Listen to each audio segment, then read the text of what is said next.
Crunched Up Paper House. My friend and I always used to walk through a wonderful spacious park when we were younger. It was full of tall trees, and it was very nicely maintained. In this large park, there was an abandoned mansion. I can't really say how long it had been there, but on that day, the front door of this mansion was wide open. The two of us decided to check out what was inside the place. As we inched through the door, the very first thing we noticed was that the mansion's floor was littered with crumbled up pieces of paper. We looked at each other and observed that there was no furniture, nothing except those wrinkled balls of paper. The mansion had 6 rooms on its main floor, and every room we entered bore more and more scrunched up pieces of paper. We decided to open up one of the paper balls to see what was inside. Our curiosity got the better of us. I picked up a single wrinkled piece, and as my friend picked up another, I unfolded my paper, smoothing out its bends and dents. At that moment, it was almost as if a piece of a rainbow emerged before our eyes, and I was suddenly standing next to a large window in one of the upstairs rooms of the house. I was looking outside into the large park. When I looked down at the piece of paper I had, it read, "Look outside the large window that oversees the park in the upstairs parlor." I dropped the piece of paper, and it fluttered gracefully to the ground. Meanwhile, I stared at my open hands in a bout of horror. Dazed and utterly perplexed, I found my way downstairs and met up with my friend. He was in the kitchen, sitting at a round table that hadn't been there before. Where did that come from? I wondered.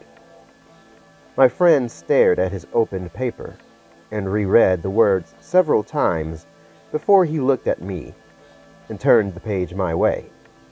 It said, "Go to the kitchen and sit at the round table."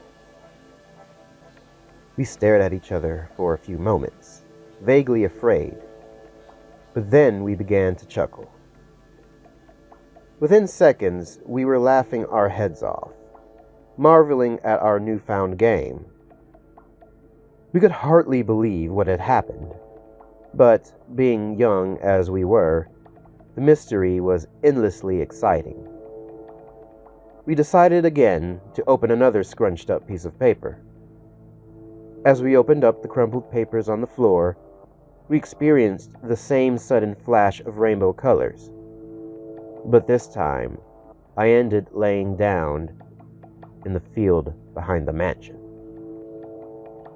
When I peered onto the paper in my right hand, it read, "Lie down in the field behind the mansion." I giggled uncontrollably. After a few minutes of running around the house, I found my friend collecting multiple balls of paper in his arms, eager to experience more of these strange, exciting phenomena. We both got the gist of what was happening at this point. We had no idea as to how it was possible, but we decided to have more fun with it. The supernatural always had a way of captivating our hearts. After a few more run-throughs with these strange mini teleportation devices, I began to feel apprehensive. I wondered if, at one point, I would be placed somewhere I didn't want to be, or I'd be made to do something that I didn't enjoy. We continued, though. Minute after minute, we unfolded many papers and traveled through bedrooms, closets, trees. But then, after having been on the roof of the mansion, I stood before my friend, dead on the living room floor. I didn't scream. I couldn't. "Murder him," I read on my crumpled page as I felt a surge of vomit and bile rising into my throat. Nothing came out, but the sickness in my throat spread to my stomach, my head, and my heart. I didn't know what to do. At this point, I began to scream and shout, praying to God for this to be a nightmare. I wanted it to go away. I wanted to rewind our day and be outside again, together, walking underneath the trees. All I could do was hide his body in a cupboard. I willed myself to be calm, and I hesitantly unfolded another paper in the hopes that the problem would correct itself. Once again, I saw the colors of the rainbow, and I found myself standing behind a tree several meters away from the house. I could clearly see the front door. Within a few instants, I saw both myself and my friend walk through that door. I began to wonder if I had died, or if I was having an out-of-body experience. I looked at the sheet in my hand, and the only words scrawled upon it were, "Time will repeat itself, and a paradox will take place, and it will be allowed." That gave me an idea. In my pocket remained the paper that made me kill my friend. Without looking at it, I crumpled it back up. Quietly, I followed my other self, who I had separated from my friend as he explored the rooms of the house. As I crept behind him, he turned around very suddenly. Before he could utter a syllable, I forced the paper in front of my eyes, and in a flash of rainbow colors, I was able to kill my other self. The laws of time allowed me to take over my dead self's place in this world, and also because of the fact that it was allowed to happen, as it was written on the second piece of paper that I had on me, which reversed time. It must have had control over time and paradoxes, which made me now the new alive and present of my other dead self. I hid my limp, bleeding other dead self in a cupboard in the upstairs bathroom to rot. To my great relief, I heard my friend call my name from downstairs.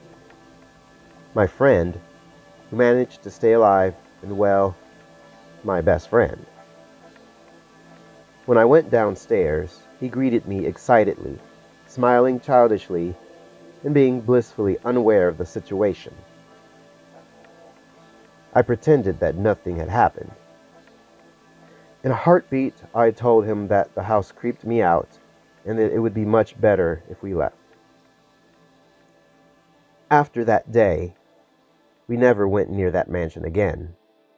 I don't know if anyone saw or heard about anything that happened between us, but I recently heard from another friend that the house has been demolished. And I can tell you with great certainty that while this news a relief, I dreaded the probable prospect that my corpse was uncovered in the bathroom cabinet.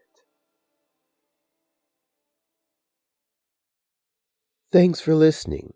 If you enjoyed this video, please like, comment, share, and subscribe. Hit the bell to be notified of more readings by me, Nerdcore Creep. I upload weekly, typically every Friday at 7 p.m. Eastern Standard Time. If you'd like me to narrate one of your stories, then please contact me at any one of the social media platforms listed in the description. I'm very active on Twitter and Reddit, so be sure to follow me there as well. With that, I'll see you in the next video. Have a creepy night.